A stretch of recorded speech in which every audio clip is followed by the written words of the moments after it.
Assalamualaikum warahmatullahi wabarakatuh. Bertemu lagi dengan berita horor, cerita dari Dioseta. Yang mau berkunjung saya sertakan linknya, bisa dilihat di deskripsi. Makhluk menyeramkan di asrama. Pagi itu kami siap-siap berangkat dari ibu kota menuju kawasan puncak yang biasanya dijadikan tempat berwisata oleh warga yang sudah jenuh akan hiruk-pikuknya ibu kota. Tapi kali ini kami ke sana bukan untuk berlibur, melainkan untuk mengantarkan aku untuk bersekolah dan tinggal di asrama. Saya Dio adalah ceritaku, dan ini adalah ceritaku. Saat masih kelas 4 SD, sebelumnya aku bersekolah di sekolah swasta di Jakarta. Sekolah yang sama seperti kedua kakakku. Namun entah kenapa hampir setiap kali aku ke sekolah, aku selalu merasa badan tidak sehat, badan lemas dan selalu mual. Hampir dalam 1 minggu, aku mungkin sekitar 2 atau 3 kali dipulangkan di tengah mata pelajaran karena sakit. Tapi sampai rumah aku kembali sehat. Hal ini membuat orang tuaku juga bingung, apakah aku memang sakit atau memang aku yang pemalas. Akhirnya ada salah seorang guru merekomendasikan orang tuaku untuk menyekolahkanku di asrama di daerah puncak, dan orang tuaku setuju karena di satu sisi udara di sana bagus dan sekaligus melatihku untuk lebih disiplin. Waktu sudah menunjukkan jam 10 dan kami sudah sampai di lokasi. Rasanya apabila kalian sering ke daerah sini, kalian sering melewati lokasi ini karena sekolahku ada di pinggir jalan. Kami berkeliling melihat komplek asrama dan sekolah. Betapa takjubnya aku melihat sebuah pohon beringin raksasa yang berdiri kokoh di belakang sebuah gereja di kompleks sekolah dan asrama itu. Bahkan pohon itu masih bisa terlihat dari beberapa kilometer jauhnya.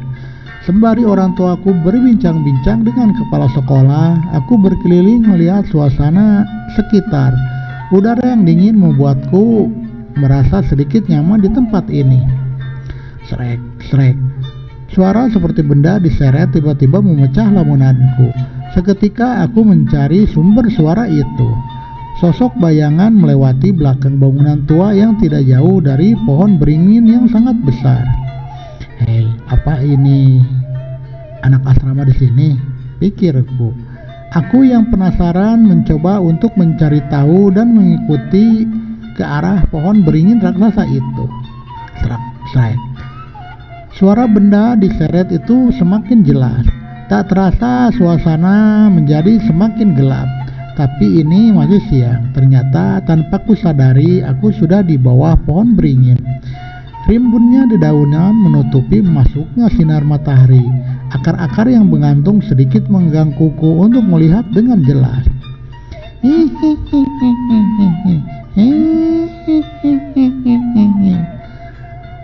Suara tawa kecil mendadak terdengar di telinga aku. Aku pun mencoba mencari sumber suara itu.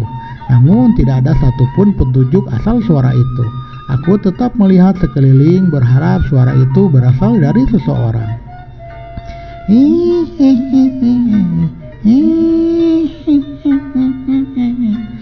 Suara itu terdengar lagi. Tapi tunggu, sumber suara itu berasal dari atas. Ini ada yang tidak beres. Seketika tubuhku merasa lemas. Nyaliku ciut untuk menoleh ke sumber suara itu. Tiba-tiba angin dingin berhembus di leher belakang aku. Dengan refleks aku menengok ke belakang, ke arah pohon beringin raksasa itu. Tiba-tiba, kuk, kuk, kuk. Seekor anjing menggonggong di dekatku dan menggigit celanaku. Sontak aku kaget dan berlari, namun anjing itu terus mengejar. Aku terus berlari sampai akhirnya menemukan ibu keluar dari ruang kepala sekolah bersama ibu kepala sekolah. Kenapa, Di? Dikejar anjing mah, celanaku robek nih. Bu, yang coklat itu anjing siapa sih, Bu? Tanyaku pada kepala sekolah. Yang itu, sambil menunjuk seekor anjing yang berjalan sedikit melompat sambil menjulurkan lidah seolah mengajak bermain. Itu Moses, peliharaan asrama sini. Dia memang senang ngajak main orang baru. Lanjutnya, aku yang sudah kelelahan hanya bersembunyi di belakang orang tuaku. Lihat rumahnya buruan Ti. Yudi, ajak ibuku. Ternyata ibuku kurang tega untuk memasukkan di asrama dan ibu kepala sekolah menawarkan alternatif lain, yaitu kos di rumahnya. Sudah ada beberapa anak yang tinggal di rumahnya. Di sini memang sudah biasa untuk mereka yang tidak kebagian tempat di asrama bisa kos di rumah guru atau warga, namun tetap bersekolah di sana dan dengan disiplin seperti di asrama. Tentunya biayanya juga lebih mahal. Bu Ranti adalah kepala sekolah di sini. Beliau juga mengurus sekitar 5 anak yang dititipkan orang tuanya di tempat ini. Rata-rata karena latar belakang yang kurang menyenangkan. Ada yang ditinggal pergi ayahnya sehingga ibunya harus bekerja ke luar negeri. Ada yang tidak memiliki orang tua sehingga saudaranya membiayai untuk bersekolah dan tinggal di sini. Kami berjalan kaki dari komplek asrama menuju pintu gerbang keluar karena rumah Bu Ranti cukup dekat, bisa dengan berjalan kaki. Tiupan angin bertiup membuat menoleh ke arah pohon beringin. Seketika aku teringat kejadian tadi. Makhluk apa yang berada di atas pohon beringin itu? Jelas itu bukan manusia. Tidak mungkin ada seorang manusia yang mau memanjat pohon beringin sebesar itu. Sudah sebulan semenjak aku tinggal di rumah Bu Ranti. Awalnya aku juga agak canggung dan cengeng, tapi setelah seminggu di sini rasanya mulai terbiasa. Suasana di sini cukup ramai, selain karena banyaknya anak-anak dan hampir semua kegiatan kita lakukan bersama-sama. Jadwal di sini cukup ketat. Bangun jam 5 pagi untuk mandi, sarapan, dan jam 6.30 sudah berangkat ke sekolah. Ya, sekolah yang kemarin kita datangi dengan pohon beringin besarnya. Bahkan dari tempat kos aku, pohon ini masih terlihat dengan jelas. Ada kebiasaan menarik di sekolah ini. Setiap guru datang ke sekolah, murid-murid berlarian menyambut ke tangga gerbang depan, berebutan untuk salam dan membawakan tas dan payung yang dibawa oleh guru. Selama aku di Jakarta, tidak ada murid-murid sesopan ini. Sepulang sekolah, segera kami ganti baju, makan siang, dan ketika jarum jam menunjukkan jam 2 siang, maka semua anak wajib masuk kamar untuk tidur siang hingga jam 4. Ibu kos akan mengecek apakah ada yang tidak tidur dan menegur apabila ada yang melanggar. Baru setelah jam 4 kita punya waktu untuk bermain sampai makan malam. Disiapkan jam 6. Setelah makan malam adalah waktu belajarnya, dan jam 9 semua anak sudah wajib masuk ke kamar. Sebenarnya ada sedikit hal yang membuatku sedikit kurang nyaman di lingkungan ini. Setiap masuk ke kampung ini, di beberapa tempat aku mencium bau seperti bau tanah yang terkena hujan. Namun ada sedikit aroma busuk. Pernah aku tanya ke ibu dan teman-teman di sini, mereka tidak mencium bau apapun seperti yang aku cium. Sampai suatu ketika sesuatu terjadi. Waktu menjelang maghrib, baru kali ini aku pulang seterlambat ini. Kegiatan di sekolah mengajak kami untuk mengenal wilayah di sekitar sekolah dan asrama. Tentunya kegiatan ini sepengetahuan Bu Ranti. Aku berjalan perlahan melalui tanjakan-tanjakan menuju rumah. Struktur jalan di sini, di kampung ini memang berbukit-bukit, bahkan motor pun tidak bisa lewat. Langit mulai gelap, ternyata bukan karena menjelang malam, namun karena mendung dan tetesan hujan mulai turun. Sial, aku tidak bawa jas hujan maupun payung, gerutuku. Spontan aku berteduh di pinggir sebuah rumah yang memiliki atap berlebih. Beberapa orang yang membawa payung masih berseliweran menembus hujan. Aku menunggu berharap hujan cepat berhenti. Crek, crek. Terdengar suara genangan yang diinjak oleh seseorang. Aku tidak tertarik dan tetap bermain dengan tetesan hujan yang jatuh dari atas atap. Namun sesuatu mulai menggangguku. Bau tanah itu entah mengapa bau itu mendadak begitu pekat sampai aku pun sedikit menutup hidungku. Tanpa kusadari hari mulai malam dan hujan semakin deras. Tidak mungkin rasanya menerobos hujan sederas ini. Namun kondisi sudah sangat sepi. Sebagai seorang anak kecil sudah sewajarnya aku takut dengan situasi saat ini. Aku pun menyesal mengapa tidak kuterobos saja hujan ini saat tadi masih belum deras. Cerek, cerek, cerek. Suara itu terdengar lagi. Aku teringat kejadian di pohon beringin saat pertama kali ke sini.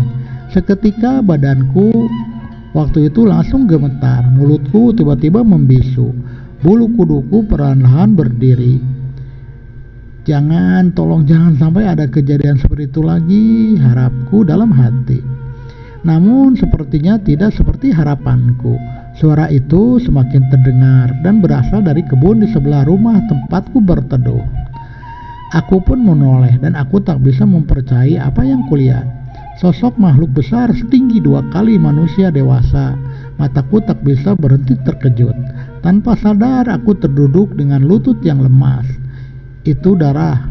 Makhluk itu sedang mengunyah sesuatu dengan darah merah segar menetes di antara taring-taringnya yang terlihat keluar dari mulutnya.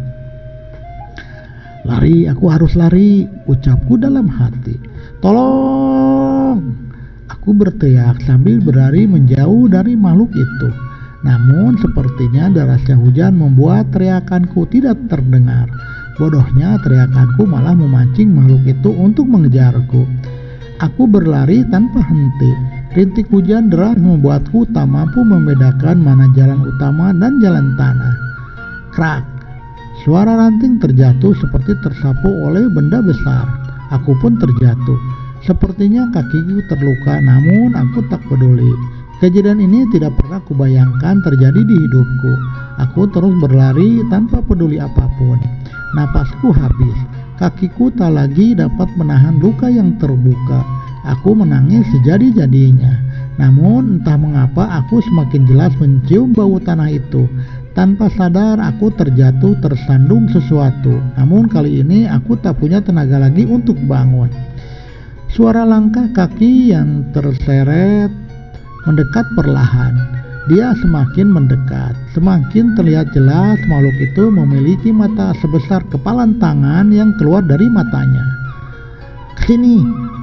Suara orang entah siapa memanggilku sembari menarik seluruh badanku.